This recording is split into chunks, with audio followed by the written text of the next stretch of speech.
આજે ભગવાન મહાવીર સ્વામીનો જન્મ કલ્યાણક મહોત્સવ હોય તે નિમિત્તે વડોદરામાં દિગંબર જૈન સમાજની ફેરી કરવામાં આવી હતી, જેમાં સમગ્ર જૈન સમાજના લોકો છે તેઓ ઉપસ્થિત રહ્યા હતા।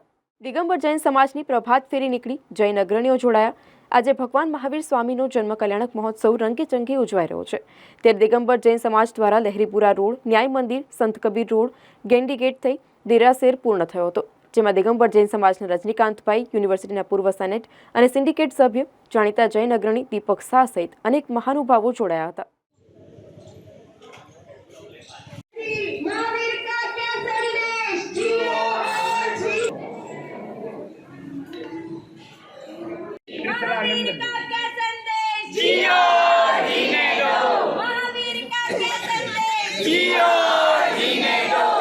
जय महावीर, जय महावीर, जय महावीर। त्रिशलानंदन वीर की जय।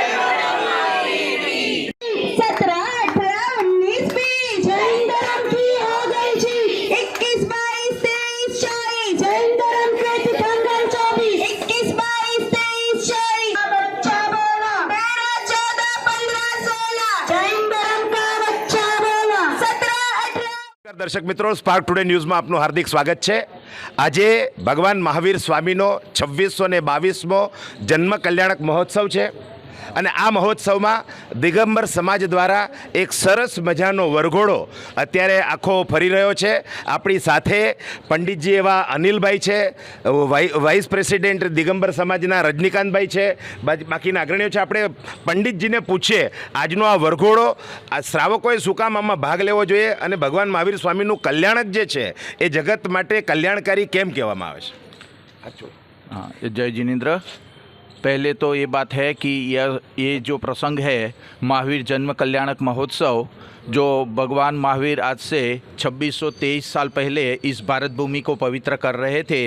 त्रिशला माता की कुख से उन्होंने जन्म लिया था और जो अनादिकाल से जीव जन्म मरण कर रहा है वो जन्म मरण का उन्होंने इस भव में अंत किया था।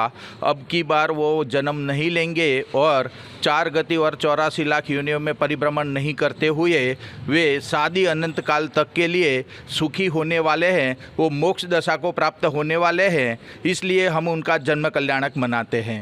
आज श्री दिगंबर जैन मोक्ष मंडल योजित एक प्रभात फेरी राखेली। आ प्रभात फेरी छेल्ला 44 વર્ષથી નીકળી રહી છે અને નિયમિત દરેક મોક્ષ ભાઈઓ અને બહેનો એની અંદર ભાગ રહે છે। મહાવીર ભગવાનનો એક સંદેશો છે, જીવો અને જીનેન્દ્રો અહિંસા પરમો ધર્મ, એનું અમે ચુસ્તપણે પાલન કરીએ છીએ અને દેશવાસીઓને પણ એનો ઉપદેશ આપીએ છીએ કે આપ જીવો અને જીવો દો અને અહિંસા પરમો ધર્મ છે, આપનું જીવન વ્યતીત કરો। જય જીનેન્દ્ર। તો આ હતા રજનીકાંતભાઈ।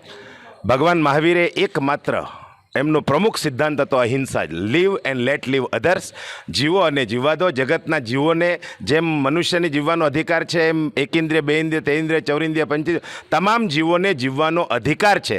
તમે કોઈને નડો નહીં તો કોઈ તમને નડશે નહીં, ભગવાન મહાવીર આવું કહીને ગયા છે અને આ જ સંદેશો આજના દિવસે પ્રસારિત કરવાનો છે। Spark today news Abrar Syed સાથે હું દીપક શાહ।